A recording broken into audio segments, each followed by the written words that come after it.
So you talked, Ian, there about technology in manufacturing, but for sure the marketing function has also been hit by tech. I think I read there's now 3,000 different tool providers in the MarTech stack.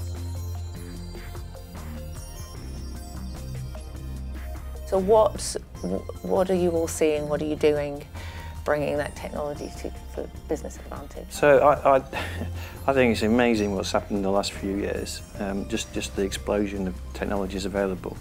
You know, you've got the basic MarTech systems, but you're also interfacing to new corporate systems, new intranets. You've got the breadth of social media systems, from your Facebook through to your LinkedIn to your Twitter, right through to you know, personally, I'm doing far more self-service than I ever did in terms of managing my team. So we have ERP systems for management, we have marketing resource planning systems, and that's just the starter, and that's going to continue. And this is driving some really quite radical changes in the way that people operate and spend their days.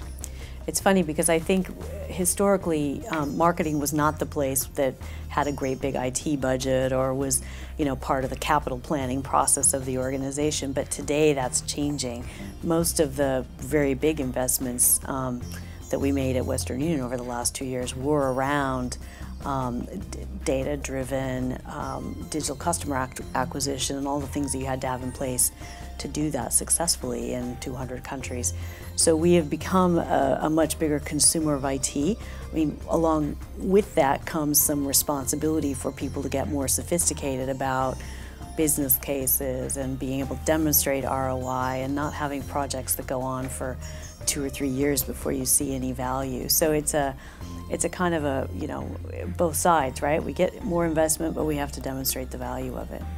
And you get to a point where, you know, we have in the life science space something called personalized medicine, right? We almost try to do the same thing in marketing, to really be personalized and being relevant and find the right customer or the right contact who has this interest and provide the right message. That takes a lot of tech to get there.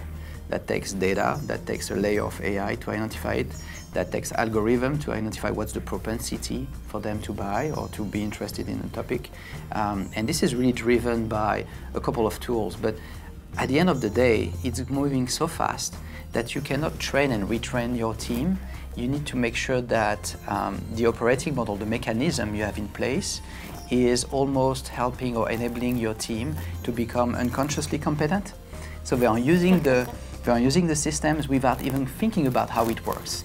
And it's basically driving the next behavior naturally. And the approach, are you sort of going for the approach which is a couple of backbones and then use case driven tech, or are you going for one ecosystem and just pulling the tools off? How are you going about matching the customer life cycle with all the tech that's out there?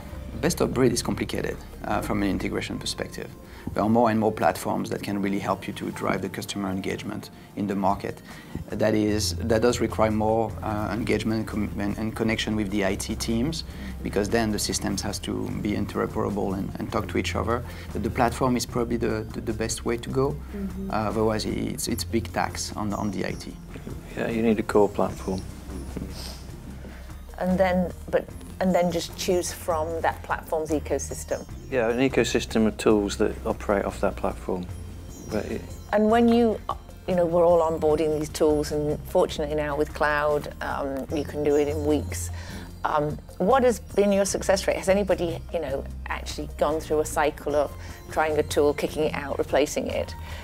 Or are we all still... Absolutely. Yeah.